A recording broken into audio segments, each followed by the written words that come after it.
নমস্কার বন্ধুরা, আর জি কুকিং চ্যানেলে আপনাদের সবাইকে স্বাগত। আজ নিয়ে হাজির হয়ে গেলাম ভাতের মাড় দিয়ে পাঁপড় রেসিপি নিয়ে। আমি একটা গামলার মধ্যে কিছুটা ভাতের মাড় নিয়ে নেব বা ভাতের ফ্যান নিয়ে নেব, যে যতটা বানাবেন সেই আন্দাজে নেবেন।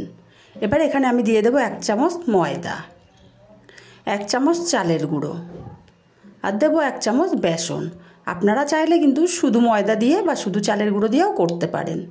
আমি 3 রকম মিশিয়ে দিলাম, কারণ টেস্টটা খুবই ভালো আসবে তাই।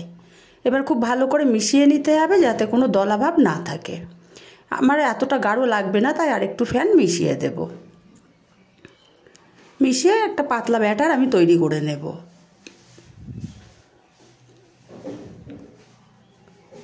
ঠিক এইরকম একটা ব্যাটার আমাদের রেডি করে নিতে হবে। আমি চামচ এখানে দিয়ে দেবো স্বাদ মতো লবণ, আর দেব 1/2 চামচ কালো জিরে, 1/2 চামচ সাদা জিরে। খুব ভালো করে মিশিয়ে নেব।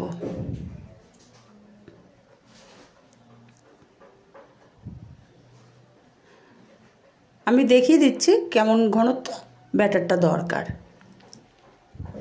ঠিক এইরকম একটা ঘনত্ব ব্যাটার আমাদের রেডি করে নিতে হবে। খুব ঘনও না আবার খুব পাতলাও না। এবারে আমি কৌটোর ঢাকনা নিয়ে নিয়েছি 3টে। এইরকম সাইজের ঢাকনা বা এর চেয়ে ছোটো। আমি এবার একটু তেল ব্রাশ করে নেব ঢাকনাগুলোতে। তেলটা বারবার ব্রাশ করার দরকার নেই, একবার করে ব্রাশ করে নিলেই কিন্তু হয়ে যাবে।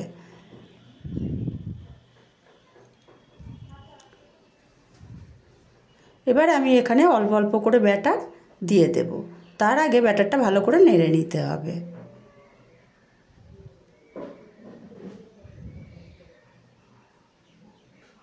এবারে খুব ভালো করে ছড়িয়ে দেব।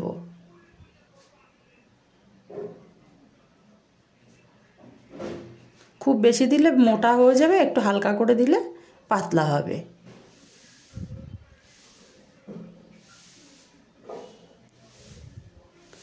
সবগুলো আমি রেডি করে নিয়েছি। এবারে আমি উনুনে কড়াই বসিয়ে জল দিয়ে দিয়েছি গরম করতে। একটা স্ট্যান্ড বসিয়ে দিলাম, তার উপরে একটা ছিদ্রযুক্ত থালা বসিয়ে দিলাম। এবার আমি এই ঢাকনাগুলো বসিয়ে দেব। উপর থেকে ঢাকা দিয়ে 8 থেকে 10 সেকেন্ডের মধ্যে কিন্তু এইগুলো রেডি হয়ে যায়। দেখুন, চেক করে নিচ্ছি, হাতে একটু লেগে যাচ্ছে না।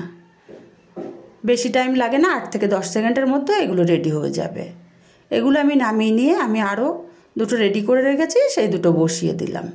হালকা একটু ঠান্ডা করে নিয়ে আমি ওগুলো তুলে নেব। একটা ছুরির সাহায্যে সাইডগুলো একটু ঘুরিয়ে নিলেই কিন্তু খুব সহজে উঠে যায়। দেখেই বুঝতে পারছেন আমি কিভাবে তুলছি। এবার ছুরির সাহায্যে এভাবে একটু হালকা করলেই উঠে আসছে। আপনারা চাইলে ছোট চামচের সরু পেছন দিকের সরু অংশটা দিয়েও কিন্তু করে নিতে পারেন। সাইডগুলো একটু হালকা করে ঘুরিয়ে নেব, ছুরির মাথা দিয়ে একটু উঁচু করে হাত দিয়ে টান দিলেই উঠে আসবে। এইভাবে করে আমি সব পাঁপড়গুলো রেডি করে নেব। রেডি করে নিয়ে আমি রৌদ্রে দিয়ে শুকিয়ে নেব। এইভাবে থালার উপর দিলে কিন্তু কোনো তেল দেওয়ার দরকার পড়বে না, আর একটার সাথে একটা লেগেও যাবে না। খুব সুন্দরভাবে কিন্তু পাঁপড়গুলো শুকিয়ে যাবে।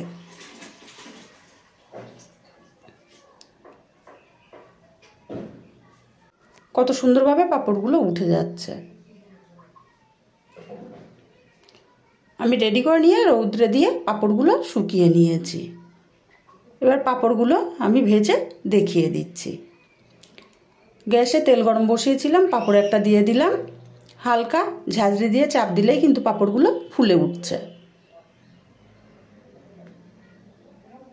আর এগুলো খেতেও কিন্তু খুবই ভালো লাগে।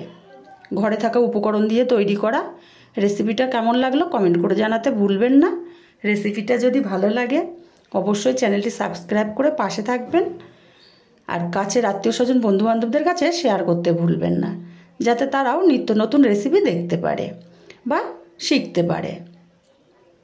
আর একটা লাইক করলে কিন্তু ভিডিও বানানোর আগ্রহ বাড়ে। একটি লাইক তো অবশ্য পেতেই পারি।